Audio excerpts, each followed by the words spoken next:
রোডটা হচ্ছে বেলডাঙা রোড। কারণ আমি ঢোকার সময় দেখতে পেলাম যে আমরা আছি এখন বেলডাঙাতে। তা বুঝলাম যে বেলডাঙায় ঢুকে পড়েছি। তা অনেকের মুখে শুনেছি যারা পার্সোনাল ব্লগার, তো তারা মানে মেনলি বলেছে যে বেলডাঙায় নাকি একটা ঈগল ট্যাঙ্কি বাড়ি আছে। ঠিক আছে, তা আমি গেলে তোমাদের দেখাবো। বাট তারা মনে হয় এই জিনিসটা এক্সপ্লোর করতে পারেনি, আমার মনে হলো। কারণ আমি শুনিনি, অনেক ব্লগ দেখেছি।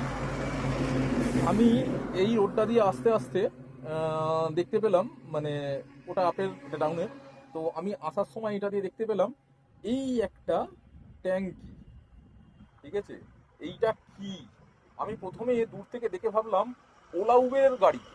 ঠিক আছে, তা লাস্টে বুঝলাম না না, এটা ওলা উবের নয়, এটা একটা মানে স্পেশালি একটা ট্যাঙ্কি করেছে।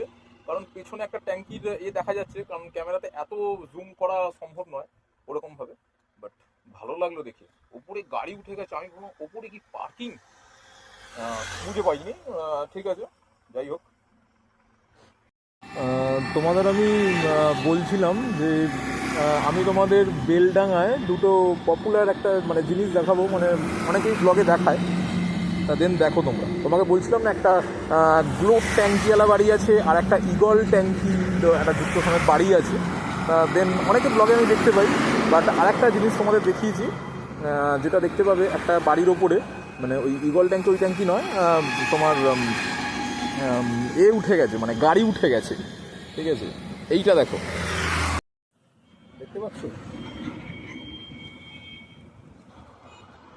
এইটা হচ্ছে গ্লোব ট্যাঙ্কি, মানে পুরো গ্লোবের, মানে গ্লোবের মতো দেখাচ্ছে। এইটা একটা, আর একটা ইগল ট্যাঙ্কিটা দেখা যাচ্ছে কিনা দেখো ভালো করে। এই দেখো ইগল ট্যাঙ্কি,